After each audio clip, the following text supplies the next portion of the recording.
अस्सलामुअलैकुम। तब्दीली के सफ़र में खुश आमदीद। मैं हूँ इमरान सुल्तान। नाज़रीन, तहरीक इंसाफ जब हुकूमत में आई तो पीटीआई ने भी वही कहा जो इससे कबल तमाम हुकूमतें कहती आई हैं, यानी ख़जाना खाली है, मईशत डूब रही है और इदारे तबाह हो गए हैं। इसीलिए मुआशी पहिया चलाने के लिए IMF के पास जाना ज़रूरी है। लेकिन इस बार फ़र्क ये था कि वज़ीर ख़जाना असद उमर, जिन पर वज़ीर आज़म इमरान खान ने पूरा भरोसा किया कि वो कोई ना कोई ऐसी राह जरूर निकाल लेंगे कि पाकिस्तान को IMF में ना जाना पड़े, लेकिन वो इसमें नाकाम हो गए और बिलाखिर आज कोई 6 माह बाद ये बात तय हो गई कि पाकिस्तान IMF पैकेज लेगा।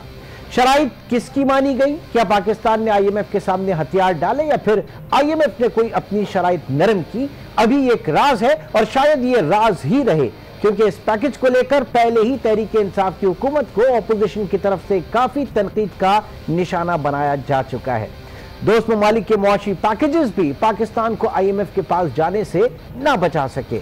इसके अलावा वजीर आजम इमरान खान की लिबनान के वजीर आजम रफीक हरेरी से दुबई में होने वाली मुलाकात ने भी कई सवालात खड़े कर दिए हैं। गो के विफाकी वजीर इत्तलात फवाद चौधरी ने ट्वीट के जरिए इस अपनी से कोशिश की है कि इस तासुर को जाहिर करें कि इस मुलाकात में साबिक वजीर आजम नवाज शरीफ को NRO दिलाने के हवाले से कोई बात नहीं हुई, लेकिन तज्जियाकारों और सियासी बसीरत रखने वालों ने कुछ और ही बयान किया, क्योंकि साद हरेरी ही वो वाहिद शख्स है जिन्होंने फौजी आमिर जनरल परवेज मुशर्रफ और नवाज शरीफ के दरमियान डील कराई थी। इसके साथ आज के प्रोग्राम में हम ये भी बात करेंगे कि आज असगर खान केस में सुप्रीम कोर्ट ने हिदायत जारी की है कि सियासतदानों पर पैसे किसने तकसीम किए। वजारत दिफा पाक फौज के अफसरान के खिलाफ तहकीकात करे और 4 हफ्तों में इंक्वायरी मुकम्मल करके रिपोर्ट पेश करे। इस मौके पे जस्टिस गुलजार ने रिमार्क्स दिए कि FIA तो हाथ ही खड़े करना चाहता है। इसके अलावा नाज़रीन, एक और बड़ी खबर और बड़ी अलार्मिंग बात मैं कहूंगा वो ये कि मैरिट की दावेदार तहरीक इंसाफ हुकूमत 6 माह में 3 IGs को तब्दील कर चुकी है और यह पैगाम दिया जा रहा है कि जो हुकूमत का हुक्म नहीं मानेगा या उससे इख्तिलाफ करेगा उसे तब्दील कर दिया जाएगा। तमाम उमूर पर हम बात करेंगे आज के अपने पैनल से और इस वक्त इस्लामाबाद में हमारे साथ मौजूद है रुकन कौमी असम्बली तहरीक इंसाफ जनाब आफ्ताब जहांगीर साहब। बहुत शुक्रिया आफ्ताब साहब हमें ज्वाइन करने का। पेशावर से हमें ज्वाइन किया है सेनेटर बहरामंद खान तंगी साहब ने। पाकिस्तान पीपल्स पार्टी से आपका ताल्लुक है, बहुत शुक्रिया आपका भी तंगी साहब। और लाहौर स्टूडियो में हमारे साथ मौजूद हैं अनवार हाशमी, ब्यूरो चीफ लाहौर, आपका भी बहुत शुक्रिया। सबसे पहले आफ्ताब जहांगीर साहब, इससे पहले बड़ा इबहाम था, यह था कि बात की जा रही थी, मैं उस बहस में नहीं जाऊंगा कि कितने बिलियन डॉलर्स का प्रोग्राम ले रहे हैं, क्या मुआशी मजबूरियां हैं, लेकिन डे 1 से एक ये बात कही जा रही थी कि पाकिस्तान को लामहला जाना पड़ेगा IMF के पास। लेकिन खान साहब का भरोसा जो है वो असद उमर के ऊपर यह था कि हम नहीं जाएंगे, हमें नहीं जाना चाहिए। और शुरू में बड़े स्टेटमेंट इस तरह के आए और इलेक्शन से पहले जो बड़ी चीज बिकी थी वो भी यही बिकी थी, वो भी यही नैरेटिव बिका था कि हम कर्ज लेने नहीं जाएंगे, IMF में जाना एक बहुत बड़ा डिजास्टर होगा। लेकिन आज ऑफिशियली कहा यह जा रहा है कि अब पाकिस्तान IMF के पास जा रहा है। तो इस 6 महीने में क्या क्या क्या मिला हमको इस बयानिए को लेकर? बिस्मिल्लाहिर्रहमानिर्रहीम, बहुत शुक्रिया आपका कि आपने मुझे अपने प्रोग्राम में दावत दी और आपने इतने अहम मौजू पे मुझे गुफ्तगू करने का मौका दे रहे हैं आप। देखिए, बात यह है कि जब हमने हुकूमत में आए और उससे पहले प्राइम मिनिस्टर साहब का और वज़ीर ख़जाना साहब असद उमर साहब का ये ख्याल था कि शायद कुछ ना कुछ ख़जाने में होगा और उसकी बुनियाद के ऊपर वो ये समझते थे कि हम जो है हमें IMF के पास नहीं जाना चाहिए। लेकिन जब हुकूमत मिली और जब बैठकर सारी चीज़ें तय की तो पता चला कि ख़जाने का हाल बड़ा बुरा है। ख़जाना खाली है, इस हद तक खाली है कि इस पाकिस्तान दिवालिये की तरफ जा रहा था। उस वक्त भी प्राइम मिनिस्टर साहब और फाइनेंस मिनिस्टर साहब की ये पूरी कोशिश थी कि किसी तरह, अब उस वक्त अगर हम IMF के पास जाते तो शायद शराइत बहुत ज़्यादा सख्त होती, तो उससे बचने के लिए हमने पूरी कोशिश की और जिसमें प्राइम मिनिस्टर साहब बहुत हद तक कामयाब हुए।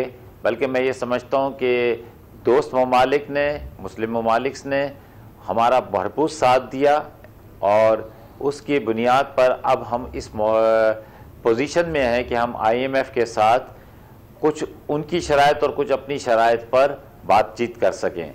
और अगर मैं ये समझता हूँ, क्योंकि अगर हमें अब IMF के पास जाना है, अगर इसके ज़रिए कौम को कुछ थोड़ी बहुत सहूलत मिलती है तो ये इस वक्त बुरा सौदा नहीं है, बल्कि ये आने वाले, जैसे अभी भी फाइनेंस मिनिस्टर साहब कह रहे हैं कि ये आखिरी दफ़ा होगा, क्योंकि ज़ाहिर बात है जिसकी ज़िम्मेदारी है, जो कप्तान है जिस चीज़ का, वो जो कहता है हमें उसकी बात पर यकीन करना है।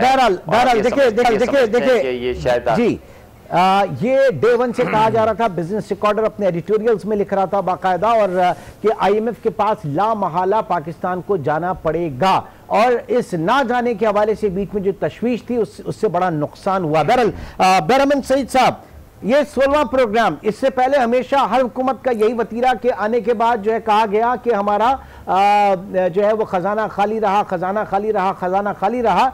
ये फरमाइएगा, ऐसा कैसे मुमकिन है कि PTI हुकूमत जब अपोजिशन में थी, स्टैंडिंग कमेटीज के अंदर असद उमर साहब हुआ करते थे, तो उनको पता नहीं होगा कि जनाब इस वक्त हालात क्या है, मईशत जो है वो कहाँ पे, ये एक्सेस नहीं होता क्या? आप तो सेनेटर हैं, आपको ज्यादा पता होगा इन चीजों का कि अपोजिशन पार्टी उसका एक्सेस होता है कमेटीज की तरफ, मिनिस्ट्रीज की तरफ, बिलखुसूस खजाने की तरफ। जी बैरमन। बिस्मिल्लाहिर्रहमानिर्रहीम। शुक्रिया। मेरे भाई ने बहुत अच्छे अंदाज में आगाज़ किया और उसने आपके प्रोग्राम में आने का आपका शुक्रिया अदा किया कि मुझे अच्छे टॉपिक पे आपने मुझे बुलाया। तो मैं सोच रहा था कि मेरा भाई हकीकत से शुरू करके आवाम को गुमराह करने की नाकाम कोशिश न करे, लेकिन मैं आफ्ताब साहब को याद दिलाना चाहता हूँ, और जैसे आपने कहा कि तमाम हुकूमतों की तरह PTI ने भी और सेलेक्टेड प्राइम मिनिस्टर ने भी कहा कि खजाना खाली है। मैं देखिए आपको एक बात बता रहा हूँ कि पिछली हुकूमतों ने कभी ये नहीं कहा था कि हम IMF के पास नहीं जाएंगे और IMF पे जाने से बेहतर हम खुदकशी को तरजीह देंगे। उसने ये नहीं कहा था कि हम हमसाये ममालिक से कर्जा नहीं लेंगे। उसने ये नहीं कहा था कि हम सऊदी अरब से कर्जा नहीं लेंगे। उसने ये नहीं कहा था, उसने तो ये कहा था कि हम गरीब ममालिक को कर्जा देंगे। उसने ये कहा था कि हम IMF के पास अगर जाएंगे तो मैं खुदकशी को तरजीह दूंगा। उसने ये कहा था कि जब हम किसी से कर्जा ले ले तो मुझे शर्म आती है, और सामने जो उनके सामने जो पब्लिक गैदरिंग थी उनको कहा कि अगर आपको शर्म नहीं आती है, मुझे कम अज कम शर्म आएगी कि अगर मैं IMF के पास गया या मैंने हमसाये ममालिक से कर्जा लिया। जनाब बात ये नहीं है, बात यह है कि जो बादशाह, मदीना स्टेट के जो बादशाह आज बैठे हैं, अपनी कौम से गलत बयानी, अपनी कौम से झूठ, अपने कौम को गुमराह करने की कोशिश करते हैं। और कल आपको मैं बता दूं जो दुबई में उसने स्पीच किया, तो स्पीच में उसने पाकिस्तान को एक दफा फिर बदनाम करने की नाकाम कोशिश की। उसने पाकिस्तान की लीडरशिप को करप्ट कहा और लास्ट में कहा कि बहुत अच्छा मौका है, आप आके इन्वेस्टमेंट करें। मैं समझता हूं कि पाकिस्तान की तारीख में पहली मर्तबा पाकिस्तान के prime minister, selected prime minister Pakistan को कोने कोने जाते हैं हर ममालिक में, और वहां पर पाकिस्तान और पाकिस्तान की लीडरशिप की तौहीन करके उनको करप्ट डिक्लेयर करने की नाकाम कोशिश की। लेकिन मैं आपसे पूछना चाहता हूं कि जितने ममालिक को इसने कहा कि भाई आप आके, हम करप्ट भी हैं लेकिन आके इन्वेस्टमेंट भी करें, तो क्या पाकिस्तान के आज जितने ममालिक है इसने दौरे किए, पाकिस्तानी कौम को आके बताएं कि चाइना से, UAE से, दुबई से, मलेशिया से, कतर से और या दुबई से किन कंडीशंस पे कर्जे ले रहे हैं। मुतालबा करते हैं हम, पाकिस्तानी कौम मुतालबा करते हैं कि आपने तो यू टर्न लिया, आपने तो हमारे साथ झूठ बोला, आपने तो हमें गुमराह की, लेकिन आज बताएं कि किन शराइत पर आज IMF के पास जा रहे हैं। और ये मेरे आफ्ताब भाई ने कहा कि ये बहुत अच्छा सौदा है, खुदा का खौफ करे, कैसे अच्छा सौदा है। आज बिजली की कीमत बढ़ेगी, गैस की कीमत बढ़ेगी, रोजमर्रा अशिया की कीमत ही बढ़ेगी, और आज सालाना बजट IMF के डिक्टेशन पर ये बजट पेश किया जाएंगे। ठीक है हाशमी साहब, ये जो नैरेटिव था, हाशमी साहब जो नैरेटिव था इलेक्शन में PTI का, इमरान साहब मैं कुछ कह सकता हूं? मैं आफ्ताब साहब आपकी तरफ आता हूं, लेकिन जरा हाशमी साहब से पहले मैं ये ले लूं कि सर ये जो नैरेटिव था इलेक्शन से पहले जो बड़ा बिका, जिसके ऊपर बड़ा वोट पड़ा, वो पाकिस्तान की खुद मुख्तारी के हवाले से, और जाहिर है कि ये जो पूरे बयानात थे कि IMF के पास नहीं जाना, और आज जो है सरकारी तौर पर ये बातें हो रही हैं, जानी ये किसे देखते हैं इस तरीके से आप? क्योंकि लोग इसे यू टर्न भी कह रहे हैं, लेकिन हकीकत पसंदाना सोच यही है जो आज हुई है। ऐसा होना चाहिए था और ऐसा होना था। जी इमरान सुल्तान साहब, इसमें जो दुबई में मुलाकात हुई है इसके चंद पॉइंट जो हकायक पे मबनी है उस पर भी बात करते हैं और आपके सवाल का जवाब भी देता हूँ। बुनियादी तौर पे गलती वही दोहराई जा रही है कि इमरान साहब ने जो है अपना हुकूमत में आने से पहले हर चीज़ को एक अचंभा करार दिया जो कि हुकूमतें करती हैं, उसमें खामियां होती हैं, उसमें बेहतरी लाई जा सकती है।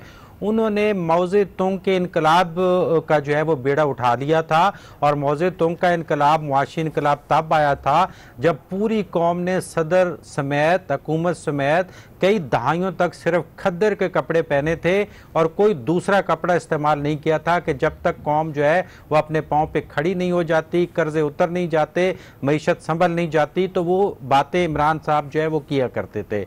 अब आ जाए ये इस पे पाकिस्तान में जितनी हुकूमतें आई हैं उसमें जो पहले 6 महीने का रिकॉर्ड चेक करें तो इस वक्त तकरीबन ये जब मुआहदा फाइनल हो जाएगा तो ये पहली हुकूमत होगी जो 6 महीने में तारीख का सबसे बड़ा कर्जा लेने वाली हुकूमत होगी, ये जिसमें UAE, सऊदी अरब, चाइना और ये IMF का कर्जा शामिल होगा। तो ना लेने की बात तो दूर की बात है, सबसे कम कर्जा लेने का रिकॉर्ड भी ये कायम नहीं कर पा रहे। अब आप देख लें कि IMF के जो सरबराह से मुलाकात हुई है उसको लेके हम आगे चलते हैं। उन्होंने जो अपना एलामिया जारी किया है उसमें उन्होंने बताया है कि पाकिस्तान के वजीर आजम ने यकीन दहानी कराई है, स्ट्रक्चरल, इकोनॉमिक और गवर्नेंस रिफॉर्म्स की यकीन दहानी कराई है, और इसकी डिटेल में जाए तो ये वही शराइत है जिससे हुकूमत बचना चाह रही थी।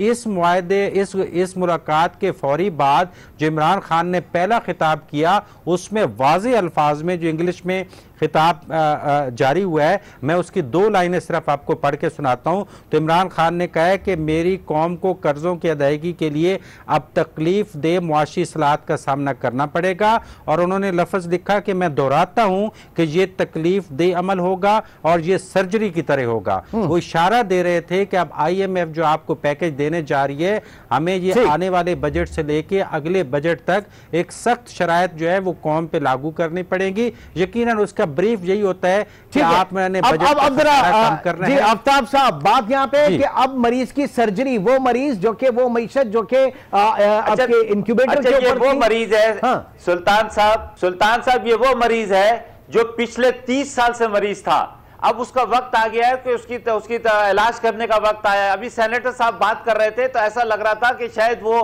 किसी जलसे में बात कर रहे हैं। बात ये है कि इस मुल्क को इस अंजाम तक पहुंचाया किसने, और अगर ये आखिरी होगा, ये मैं कह रहा हूं कि 5 साल, अभी तो 6 महीने हुए हैं सुल्तान साहब, 6 महीने ही हुए 6 महीने में आप देखिए कि डॉलर कहां पहुंच गया। 6 महीने में 30,000 अरब का कर्जा छोड़ा इन लोगों ने इस मुल्क के लिए। एक एक बच्चे को मकरूज कर दिया इन्होंने। अगर ये बच्चे और ये मुल्क इस वक्त दिवालिये पे था, अगर इस मुल्क का सरबराह भीख नहीं मांगता, आप भी तो वही कर रहे हैं सर। आप क्या करने जा रहे हैं? रिकॉर्ड किया लोगों ने कि उन लोगों ने आफ्ताब साहब रिकॉर्ड कर्जों की तरफ जा रहे हैं। एक हुकूमत जो 6 महीने में 3 बजट पेश कर चुकी है, 2 बजट। सुल्तान साहब दिवालियेपन पे भी उन्होंने एतमाद किया जो पिछली हुकूमतों पर एतमाद नहीं कर रहे थे।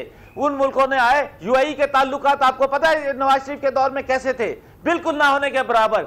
उन लोगों ने आकर पाकिस्तान को सहारा दिया। इंशाअल्लाह ताला आप ये देखेंगे कि इससे मामलात, हालात बेहतर होंगे, इन्वेस्टमेंट्स पाकिस्तान में आएगी, पाकिस्तान खुशहाल होगा। और ये कर्जा, और हम ये कर्जा वक्त से उतारेंगे। इन्होंने जो बात की है कि पाकिस्तान की ऐसी हालत में भी उन लोगों ने पाकिस्तान के ऊपर जो है वो एतमाद किया, ये हुकूमत की काविश, ये हुकूमत की कामयाबी करार दे रहे PTI गवर्नमेंट की, कि इस हालत में भी वो लोग आप पे जो है वो भरोसा कर रहे हैं। तो ये क्रेडिट जो है वो PTI को जा रहा है इस वक्त। आफ्ताब साहब कह रहे हैं, क्या कहेंगे आप? इमरान साहब, मैं अल्लाह गवाह है, मैंने 38 साल मेरी पॉलिटिकल कैरियर है। एक बात और ऐड कर दूं, फिर सैनिटर साहब से पूछना कि अगर आसिफ जरदारी इस मौके पे जाकर कहीं से $100 भी लाके दिखा दे तो मैं अपना नाम बदल दूंगा। जी रिस्पॉन्ड कीजिएगा। मैं इमरान साहब, मैं आपको बता दूं कि जो आफ्ताब साहब हैं पीटीआई के मैंने हैं, और उनको हक है कि वो अपने सेलेक्टेड प्राइम मिनिस्टर की तमाम उन करतूतों को, उन किरदारों को जस्टिफाई करने की नाकाम कोशिश करे, लेकिन अवाम गुमराह नहीं होते हैं। अभी उसने रेडियो पे जो करप्शन, चोर, डाकू, उस पे अवाम अपनी जिंदगी में खुशहाली चाहते हैं। वो अपने बच्चों को 2 वक्त की रोटी खिलाना चाहते हैं। और मैं आफ्ताब साहब से कहना चाहता हूं कि बगैर कर्जे की आपकी नाअहल और नाबालिग टीम और आपकी नाअहल प्राइम मिनिस्टर ने, जब उसको पता चला कि $22 की कीमत कैसी बढ़ गई, तो $2000 तो बगैर कर्जे लेने के आपने पाकिस्तान की 22 करोड़ अवाम को मकरूज किया। आप इसका जवाब कौन देगा? इसका जिम्मेदार कौन है? इसका जिम्मेदार इसलिए कि आज आपके एक्सटर्नल इन्वेस्टर, आपके इंटरनल इन्वेस्टर पाकिस्तान में इन्वेस्टमेंट के लिए तैयार नहीं है। आपकी 77% एक्सटर्नल इन्वेस्टर पाकिस्तान छोड़ के चले गए हैं, इसलिए कि जितने ममालिक के इस सिलेक्टेड प्राइम मिनिस्टर ने दौरे की, वहां पर उसने पाकिस्तान को बदनाम किया, वहां पर उसने पाकिस्तान की बिजनेस कम्युनिटी को बदनाम किया, वहां पे उसने पाकिस्तान की लीडरशिप को बदनाम किया, और इसका नतीजा यह निकला कि पाकिस्तान में आज इन्वेस्टमेंट के लिए कोई तैयार नहीं है। जब आपके इंटरनल इन्वेस्टर इन्वेस्टमेंट नहीं चाहते हैं, तो आपके एक्सटर्नल इन्वेस्टर नहीं आएंगे, और जब आपके एक्सटर्नल और इंटरनल इन्वेस्टर इन्वेस्टमेंट के लिए तैयार नहीं है, तो पाकिस्तान की इकोनॉमी आज जो तबाही के दहाने खड़ी है, ये इस नाअहल टीम और नाअहल और सेलेक्टेड की वजह से इसका जिम्मेदार आपको करार दे रहे हैं ना। आप लोग जो पिछली हुकूमतें गई, ये सब करके गई 30 साल से, आप लोग बारी बारी कर रहे थे। आप लोगों ने जो है ये हालात पैदा किए, अब 6 महीने में हालात सही नहीं होंगे।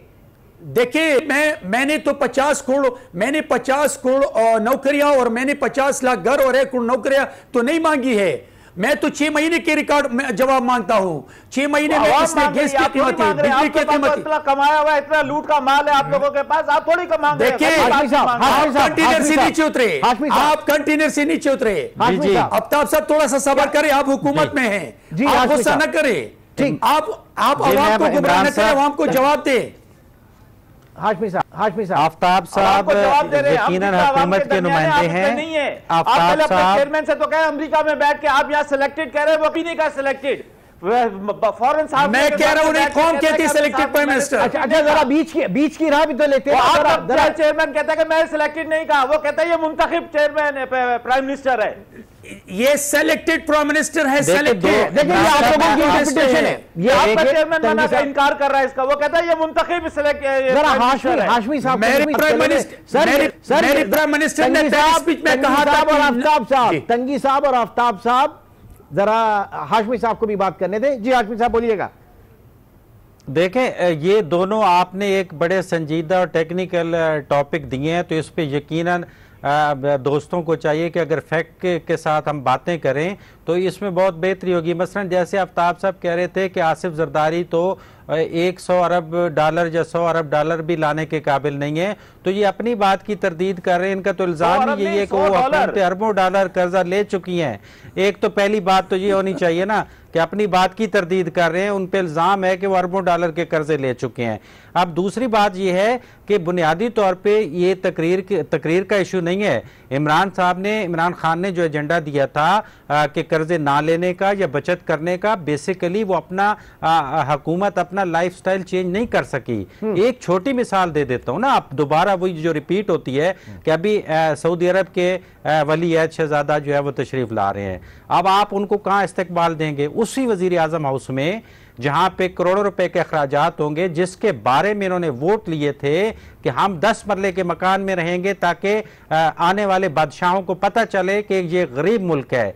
अब कितनी बातें गिनवाएं कि जिससे ये जो है वो बैकआउट कर चुके हैं इमरान खान साहब। तो जब ये आपके ये IMF का कर्जा बिल्कुल हम हाजिर हैं उतारने के लिए, आप बिजली का टैक्स लगाएंगे, गैस का लगाएंगे, आप तरक्याती काम कम करेंगे, लेकिन उसके मुकाबले में हुक्मरान क्या कर रहे हैं? बिल्कुल जबानी बात कर रहे हैं।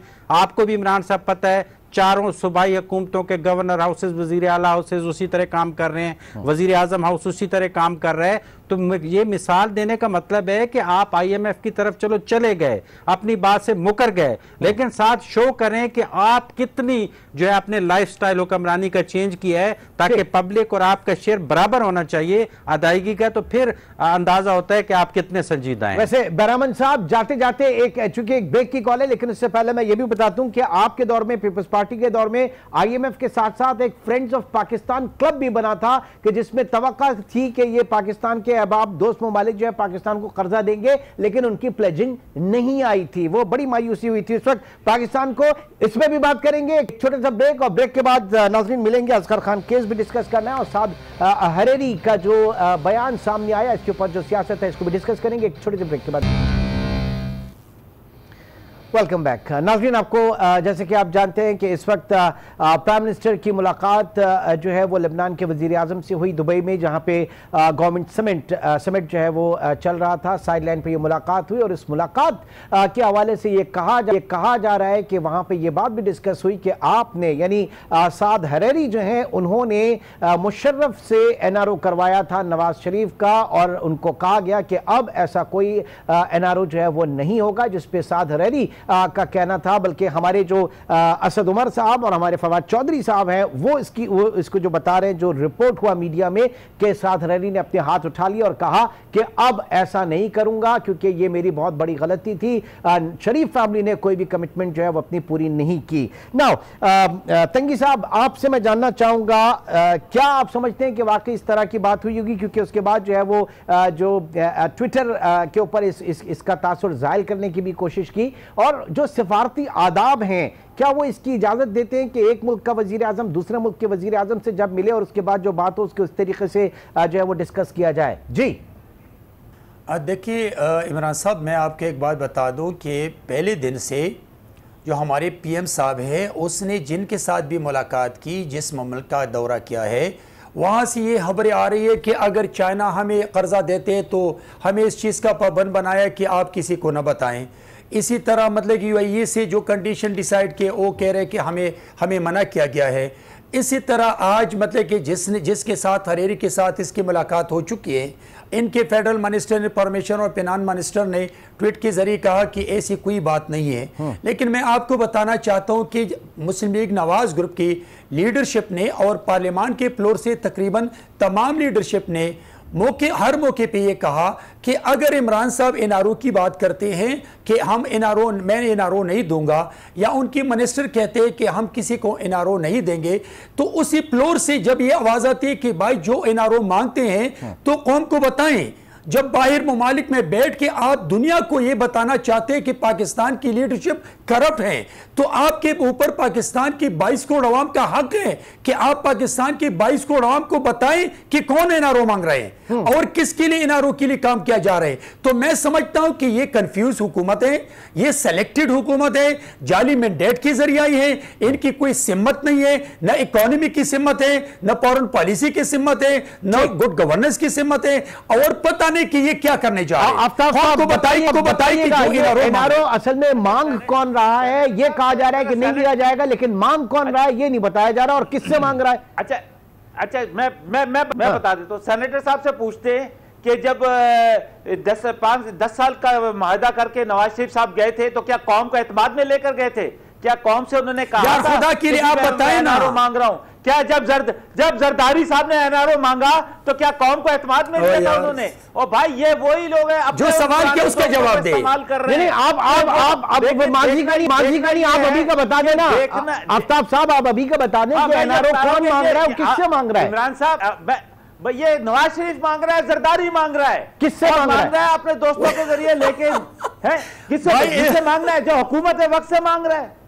वो तो मना कर रहे हैं, लेकिन जरदारी साहब भी मना कर रहे हैं, नवाज शरीफ भी मना कर रहे हैं, हमको नहीं चाहिए। अब नहीं होगा, अब NRO नहीं होगा। अब अडियाला जेल जिसका मुकद्दर है उसको अडियाला जेल जाना है बस। अनवार हाशमी साहब, ये बहस जो है वो ये कितनी जो है वो उलझ रही है, कि लेबनानी वजीर आजम से मुलाकात, उसके बाद हमारे फाइनेंस मिनिस्टर और हमारे जो वजीर इत्तलात जो है उसके हवाले से बता रहे हैं कि जनाब अब NRO जो है वो नहीं देगा, और उन्होंने बड़ा उसके ऊपर कहा कि मैं शर्मिंदा हूँ। ये सारी बातें, ये इतना कंफ्यूजन क्यों है हाशमी साहब? देखें, इसका एक पहली तो मैं हकायक पे मबनी आपको बताता हूँ, और एक ये जो गुफ्तगू यहाँ पे फैलाई गई है। पहली तो बात है कि एक बरादर इस्लामी मुल्क के जो सरबराह हैं, जो कि वज़ीर आज़म का स्टेटस जिनके पास है, उनके बारे में ये बात सफारती अदाब के यकीनन खिलाफ समझी जाती है, और इस तरह की बातचीत हुई है तो वो नहीं होनी चाहिए। दूसरी बात ये है कि इसके जो सबसे बड़े फरीक हैं इस माहदे के, परवेज़ मुशर्रफ साहब, वो अपने तफसीली इंटरव्यू में बता चुके हैं कि जब बरादर इस्लामी मुल्क सऊदी अरब ने दरख्वास्त की थी कि ये फैमिली को वहाँ भेज दिया जाए, हम इनको रखने के लिए तैयार हैं, जब परवेज़ मुशर्रफ ने खुद बताया कि जब ये पूछा गया कि इसका राइट अप क्या होगा, कौन गारंटी देगा, तो परवेज़ मुशर्रफ ने बताया कि सऊदी अरब का स्टेटस चूँकि बहुत बड़ा था तो इस तरह के कोई डॉक्यूमेंट वो ना लिखवाना चाहते थे और ना हम उनके ज़िम्मे डालना चाहते थे। तो दोनों मुल्कों ने दरमियानी सूरत निकाली, तो फिर जो है ये हरीरी साहब से रब्ता किया गया और उन्होंने ये जो है गारंटी दी कि चलो दस्तावेज़ में हम लिखवा लेते हैं। तो उनका किरदार सिर्फ इतना था जिसको आप पता नहीं NRO और कहाँ तक लेके जा रहे हैं, और ये फवाद चौधरी या मिनिस्टर जो है वो ये बात कर रहे हैं। ये मैंने आपको एक बिल्कुल फैक्ट बताया है, इसलिए आने वाले दिनों में डिप्लोमेटिक सर्कल में इसका भी वो वाजे जो है जवाब आ जाएगा। तो इसलिए इसका तो NRO से कोई ताल्लुक नहीं है। आगे इस पे अगर आप बात करना चाहें तो हो सकती है। नहीं, आगे बिल्कुल इसके ऊपर हम बात करेंगे कि देखें, एक बिरादर इस्लामी मुल्क जो है उसके वली अहद हमारी यहाँ आ रहे हैं, और मैं यही कह रहा था सिफारती अलग फरीक हैं। मैं बस सिफारती आदाब की इमरान साहब जी साहब नहीं, इमरान साहब हाशमी साहब का मेरा ख्याल में, मैं ये जहां तक समझा, उनका कहने का मतलब ये है कि दोबारा हरारी साहब जो है वही किरदार अदा करेंगे, कोई दूसरी कुव्वतें उनका पैचअप कराएंगी और ये वो वाला किरदार अदा करेंगे। नहीं, वो ये फिर कहेंगे कि जी ये 10 साल के लिए नहीं, अब पूरी जिंदगी के लिए सियासत से दूर हो जाएंगे। अच्छा, मैं ये जानना चाहूंगा आफ्ताब साहब, ये फरमाइएगा कि हम जब बात कर रहे हैं ना सिफारती आदाब के हवाले से, जब हम बात कर रहे हैं कि एक रॉयल फैमिली जो है वो हमारे यहाँ आ रही है, आने वाली है अगले 3-4 दिनों में, उसके लिए पूरे मुल्क में उनका जश्न होगा, इस्तकबाल होगा। एक जो है उससे हम मिले और उसके बाद ये ट्वीट हुआ, तो मैं सिफारती आदाब के हवाले से बात कर रहा था, क्योंकि बहुत सी जगहों पे जो है इसको क्वेश्चन हुआ है, सवालिया निशान उठे हैं इसके ऊपर। आफ्ताब साहब, अच्छा देखें, बात ये इमरान साहब कि मुझे इस बात का इल्म नहीं है, लेकिन ये जैसे है कि कोई भी बात, मेरी जाती राय ये है कि अगर कोई बात किसी दो फरीक के दरमियान होनी चाहिए तो उस बात को उस दो फरीक के दरमियान ही रहना चाहिए, लेकिन ये बेहतर वही जवाब दे सकते हैं जिन्होंने ट्वीट किया। अच्छा, ठीक है। जाहिर है कि इस वक्त हाशमी साहब एक और चीज की तरफ आगे बढ़ूंगा, उस पर मैं बात करना चाहूंगा। असगर खान केस के हवाले से बहुत सेंसिटिव मामला, जिसपे आज बाकायदा बहुत सख्त रिमार्क्स आप उसमें कहेंगे कि जो है इस वक्त 4 हफ्तों का टाइम दिया गया और कहा गया कि अभी तक उनका कोर्ट मार्शल क्यों नहीं हुआ, जो अफसरान इसमें मुलव्विस थे। अटॉर्नी जनरल ने कहा कि इसकी तहकीकात जारी है, तहकीकात होगी और जो भी सामने आएंगे उनको फ्रेम किया जाएगा, और रिटायरमेंट के बाद भी जो है वो आपके कोर्ट मार्शल हो सकता है, कोर्ट मार्शल उनका हो सकता है, जिस पे जस्टिस गुलजार अहमद ने रिमार्क्स दिए कि FIA तो हाथ उठाने की बात कर रहा है। क्या चीज समझ में आ रही है हाशमी साहब?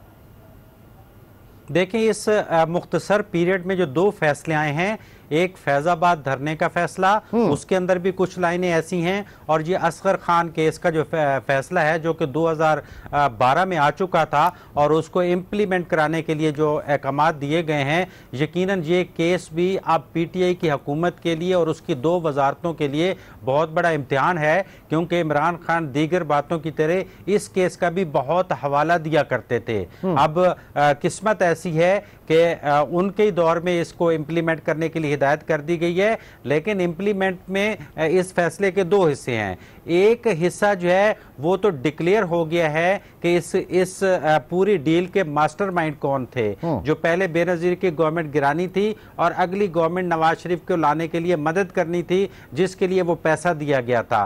तो अब पहला हिस्सा जो मास्टरमाइंड थे, जिसमें हसास इदारों के 2 सरबराह हैं, एक इंटेलिजेंस के सरबराह थे और एक फौज के सरबराह थे, उनके बारे में तो फैसला फैसले में लिख दिया गया कि इनके खिलाफ कार्रवाई की जाए, जबकि FIA को सियासतदानों के बारे में तहकीकात के लिए जब कहा गया तो इस पूरे अरसे में जो ब्रिगेडियर्स और वो उस लेवल के अफसर थे तो वो इस लिहाज से यकीनन मुकर गए कि ये पैसा तकसीम हुआ था, वो रसीदें हमने किसको भिजवाई थी, कौन से उस वक़्त मातात थे, उससे वो मुकर गए कि हमारे पास वो रिसीविंग की रिसीट्स नहीं है। तो अब जो FIA को कहा गया है तो इमरान खान की गवर्नमेंट की जिम्मेदारी है कि वो FIA ने अभी तो हाथ उठा दिए हैं, उन्होंने पूरी डिटेल दी है कि हम इसके बारे में कोई चीज़ उस तरह पेश नहीं कर सकते। तो आप देखना दिए कि जो वजारत दिफा को हिदायत की गई है मौजूदा हालात में फिर घूम फिर के हालात उसी तरफ आते हैं, क्योंकि इसको जिस तरह सियासी रंग दिया जा रहा है ना, इसके दो पहलू, अपोजिशन इसको अपना रंग दे रही है, हुकूमत इसको अपना रंग दे रही है। नवाज शरीफ को अगर उस सेंस में देखें तो वो माजी में मिसाक जमहूरियत से लेके फिर अपने खिलाफ आने वाले फैसलों से लेके जलावतनी के बाद जो उनका एक नया बयानिया चल रहा है वो तो चल ही यही रहा है जो इस फैसले में 2 लाइनें लिखी गई हैं कि आप ये इन इदारों को जो है वो सियासत में और हुकूमती अमूर से दूर रहना चाहिए। तो इसका बैरमन साहब अब जाहिर के बज़ाहिर ये फीलिंग्स हैं और नजर भी आ रहा है कि आला अदलिया जो है इस केस को हतमी अंजाम की तरफ, मंतकी अंजाम की तरफ ले जाना चाह रही है। इसमें जो कल्प्रिट्स हैं उनको कानून के कटहरे में खड़ा करना चाह रही है। कितना मुश्किल होगा हुकूमत के लिए? जाहिर है कि इदारे जो है वो तो हुकूमती सरपरस्ती में ही चल रहे हैं ना। देखिए इमरान साहब, मैं आपको एक बात बता रहा हूँ कि इमरान ने कंटेनर पे खड़े होकर असगर खान केस की वो मंतकी अंजाम तक पहुंचाने की हर तकरीर में उसका ये एक सेंटेंस था। आज FIA भी उसके अंडर हैं, वो इंटीरियर मिनिस्टर भी है, उसकी हुकूमत भी है, तो वो अपने उस डिमांड को सामने रखे जो अपोजिशन में रहते हुए धरने में उसने बार बार ये कहा था। तो मैं समझता हूं कि आज इस यू टर्न न ले बल्कि कौम को बताएं कि ताकि डेमोक्रेटिक सिस्टम आगे बढ़े और आने वाले वक्तों में जमहूरी निजाम को लपेटने की कोई आदमी कोशिश न करे। मैं समझता हूं कि ये क्रेडिट भी इमरान ले ले कि ताकि पता चले असगर खान केस में कि पाकिस्तान पीपल्स पार्टी की हुकूमत, शहीद मोहतरमा बेनजीर भुट्टो की हुकूमत खत्म करने की किसने कोशिश की, कौन मास्टरमाइंडेड था और फिर नवाज को लाने वाले कौन थे। तो मैं समझता हूं कम से कम कौम को तो ये बताएं, इस बात पे तो अमल करे कि जो इदारे, जिस इदारे ने खातों पर किया वो इदारा इसके अंदर आता है। तो अभी बताएं कि अभी क्या करना है, इस केस को कैसे आगे बढ़ाएंगे। ठीक है आफ्ताब साहब, आप ये देखें कि इस वक्त ऑपोजिशन को खान साहब के कंटेनर पे खड़े होकर कहे हुए एक एक अल्फाज लफ्ज ब लफ्ज याद है, चाहे वो IMF की बात हो, चाहे वो ऑस्टेरिटी की बात हो, चाहे वो असगर खान केस की बात हो, ये ऑपोजिशन को याद है। आप लोग क्यों भूल गए? और इससे भी बढ़ के खान साहब क्यों भूल गए? अच्छा देखिए, बात यह है कि इसमें 2 फरीक हैं। एक तो अदालत जिनकी तरफ निशानदेही कर रही है और दूसरी तरफ सिविलियन वो लोग भी मौजूद हैं जो इन दोनों फरीक ने जो ये किरदार अदा किया, तो दोनों के साथ वही मामलात होंगे। जो अदालत का फैसला होगा उसकी रोशनी में मामलात होंगे। हुकूमत का इसके अंदर कोई अमल दखल नहीं होगा। इदारे आजाद हैं, वो अपना काम अपनी आजादी के साथ करेंगे। इसलिए इंशाल्लाह आप बेफिक्र रहे। अगर जहां पर इदारे आजाद नहीं है, 2 वजारतों की ड्यूटी लगाई गई है, 2 वजारतों को हुक्म दिया गया है। अच्छा, वजारत दाखिला और वजारत दफा जो आपके अंडर आते हैं, सर अदारे ही करेंगे। जो वजारतें हैं वो इदारों से ही काम लेंगी। हाशमी साहब इनको न सिखाए। हाशमी साहब ये इसमें जो सियासी लोग भी शामिल थे साजिश के अंदर, जो सियासी लोग भी शामिल थे, उनको भी कैफे किरदार तक पहुंचना पड़ेगा। ठीक है, चले गुफ्तगू हम जारी रखेंगे और जाहिर है आगे हम बात करेंगे मेरिट की दावेदार उस हुकूमत की जिस महीने में 3 IGs जो हैं वो तब्दील कर दिए। और ये एक वाज़ेह पैगाम है कि हमारे कहने पे नहीं चलोगे तो फिर तब्दीली है। और तब्दीली क्या है? जाहिर है कि उनकी मौतली है, उनको वहां से हटाना। एक छोटे से ब्रेक के बाद दोबारा मिलते हैं वहां पे, लेकिन उसके बाद हम देख रहे हैं कि IG वहां का तब्दील हो गया, चीफ सेक्रेटरी वहां का तब्दील हो गया। मेरिट की दावेदार हुकूमत ने 6 माह में 3 जो है वो IGs तब्दील कर दिए। ये हो क्या रहा है? देखिए इमरान साहब, ये तो रिकॉर्ड पे है कि जब इसके फेडरल मिनिस्टर और प्रोविंशियल इंफॉर्मेशन मिनिस्टर ने पंजाब में प्रेस कॉन्फ्रेंस के दौरान खड़े होकर कहा कि भाई आप जो भी उंगली उठा के इसी तरह कहा कि जो बात नहीं मानेंगे वो अपने लिए जगह के इंतखाब करे और उसकी ट्रांसफ़र होगी, तो मैं समझता हूं कि इसके बाद अगर हम ऐसी नॉन इश्यूज़ पे बात करते तो मेरे ख्याल में ये इनको तो जितनी भी उनको हम याद दिलाते हैं वादे दावे, जितनी भी इनको मतलब कि कौम के साथ, पाकिस्तान की सालिमियत के साथ, पाकिस्तान की बका, good governance, economy, foreign policy, तो मेरे ख्याल में ये तो अभी भी जैसे अभी हाशमी के साथ लड़ाई के मोड में है, आफ्ताब साहब मेरे साथ भी लड़ाई के मोड में है, तो हम कौन सी बातें इनको याद दिलाए। लेकिन इस वक्त ये जो कंटेनर पे खड़े होके करप्शन और डाकू की बातें करते थे तो कौम कुछ ना कुछ लोगों ने उस पर इत्मीनाद किया। आज पाकिस्तानी कौम जो समझते हैं, पहली मर्तबा 6 महीनों के बाद पाकिस्तानी कौम समझते हैं कि इस नाअहल और ये जो सेलेक्टेड प्राइम मिनिस्टर है इनसे जान कब छूटेगी। मैं समझता हूं कि जरूरत इस बात की है कि ये कंसेंसस की सियासत पे आ जाएं, ये कौम की जो मुश्किलात हैं उन पे तवज्जो दे। कौम की जो देखिए, मैं आपको बता रहा हूं, अभी शहबाज शरीफ की इशू को सामने रखा कि प्रेस कॉन्फ्रेंस करते हैं 72 घंटे, उन पे हम बात करते हैं, ये इश्यूज पे बात नहीं करते हैं, इशू की सियासत नहीं करते हैं। कभी आईजीपी को ट्रांसफर करते हैं, कभी चीफ सेक्रेटरी को ट्रांसफर करते हैं। अभी मतलब कि उस दिन एमडी को जो लो प्रेशर पर उसके लिए कमेटी बनाई, ये बात मुझे 1 मिनट दे दे, तो उसके ओगरा चेयरपर्सन उस कमेटी के चेयरमैन बनी और उस कमेटी ने यह रिपोर्ट दी कि लो प्रेशर की वजह से एमडी अमजद लतीफ कसूरवार नहीं है। तो फिर इमरान नियाजी साहब ने एक दूसरी कमेटी बना दी और उसको यह डायरेक्टिव्स दी कि आप ऐसे रिपोर्ट सबमिट करें जिससे मैं एमडी अमजद लतीफ को बरतरफ करूं।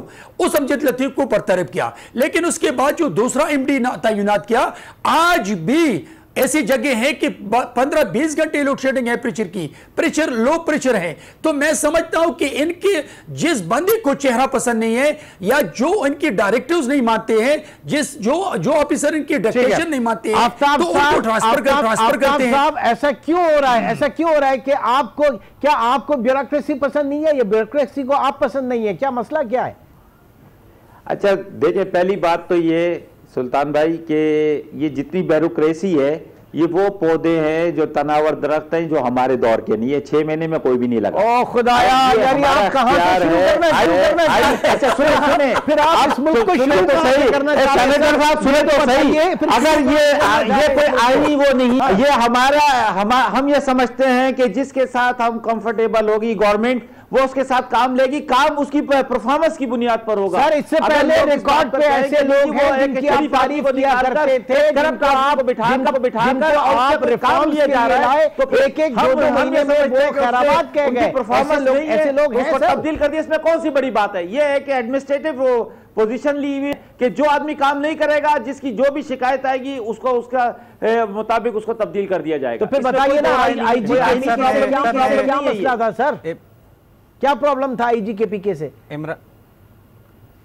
बिल्कुल लोगों को, वहां की गवर्नमेंट को होगा वो कंफर्टेबल नहीं होंगे या कोई काम वो सही नहीं कर रहे होंगे, तो वो वहां इसलिए कंफर्टेबल नहीं है कि आपकी हाशमी साहब देखे हो सकता है कि वो सेनेटर साहब के पसंदीदा हो, ये चाहते हो कि वो वहां बैठा रहे और उसकी इतनी परफॉर्मेंस खराब हो। जो आईजी था उसकी वजह से मुल्क के सूबे के अंदर ये हालत पैदा हो गई। उससे पहले तस्वीर हो गई तो हमने उसको चेंज कर दिया। उसमें क्या रवायत, ये तो एक एडमिनिस्ट्रेटिव ये रवायत इमरान खान ने बढ़ाने की कोशिश की थी जब वो कंटेनर पे खड़े होके कहते थे OIG OSSP आपने वजीर आजम को हुक्म नहीं मानना, आप पब्लिक सर्वेंट हो, आपने हुक्म नहीं मानना। तो ये आइडियल रवायत एक तो उन्होंने दी थी। फिर जब इनकी हुकूमत के पहले 2 माह में इनके आइडियल जो पुलिस अफसर थे दुरानी साहब, जब उन्होंने रिजाइन किया तो वो मैसेज दे गए थे कि गलतफहमी में ना रहें, ये पुलिस करते हैं, तो वो मैसेज दे के पूरा चैप्टर ही क्लोज कर गए थे और वो सीरीज अब तक ये तबादलों की जारी है। तो कंटेनर वाला और राशिद दुरानी वाले मैसेज को पढ़ लें तो अंदाजा हो जाएगा कि वो पुरानी डगर है। ना माने, जैसे एडी ख्वाजा ने सिंध में नहीं मानी थी तो ये भी ना माने, जाए अदालत में, अदालत से अपने आप जी नहीं माना। चीफ जस्टिस फतवा दे चुके हैं इन तबादलों के बारे में। साबिक चीफ जस्टिस क्लियर कट कह चुके हैं कि ये सियासी दबाव के नतीजे में किए गए हैं। ये वो जी बैरमन साहब आप बड़े मुस्कुरा रहे हैं। बैरमन साहब आइडियल चीफ जस्टिस 100 मोटे ले ले। जी बैरमन साहब, इमरान साहब इमरान साहब, मैं अपने भाई आफ्ताब साहब से रिक्वेस्ट करता हूँ कि देखिए, खुदा के लिए ये मुल्क है तो हम सब है, और पाकिस्तान की नेशनल असेंबली के फ्लोर से तमाम लीडरशिप ने बिल्कुल पाकिस्तान है तो हम सब हैं, आपके इसमें कोई दो राय नहीं है। आपके लीडर को कहा है कि यार खुदा के लिए सब्र करे, थोड़ा सा तहम्मुल से काम ले, क्यों लड़ते हैं? अभी आप हुकूमत में हैं, आपकी प्राइम मिनिस्टर को भी अभी तक इल्म नहीं है उसके, आपने तकरीर शुरू की है, खुदा के लिए मेरी बात, हेजिटेशन का शिकार हैं आपकी देखिए, आपके प्राइम मिनिस्टर को यह भी पता नहीं, उसकी वाइफ ने उनको कहा, बुशरा मानिका ने, कि आप प्राइम मिनिस्टर हैं तो आप हुकूमत में हैं, आप थोड़ा सा सब्र करें, आप तहम्मुल से काम लें, आप बात सुने। देखिए, हमने पार्लियामान के फ्लोर से आपके सेलेक्टेड प्राइम मिनिस्टर को ये यकीन दहानी किए हैं कि हम आपके साथ हैं, आगे बढ़े, हम आपकी हुकूमत नहीं गिराने देते हैं, हम आपका साथ देंगे। यानी आपने भी ताइया कर लिया है कि सिलेक्टेड कहना है, आपने भी ताइया कर लिया सर के सिलेक्टेड ही कहना है। साहब, अब आपका ये आखिरी है तो सिलेक्टेड, आगे नहीं मिलेगी। बहुत शुक्रिया साहब, सेनेटर पीपल्स पार्टी के आफ्ताब जहांगीर साहब, रुकन कौमी असेंबली पाकिस्तान तहरीक इंसाफ, और अनवार हाशमी आज के इस डिबेट में हमारे साथ मौजूद थे। इंशाल्लाह आपसे कल मुलाकात होगी। टिल देन टेक केयर, अल्लाह हाफिज।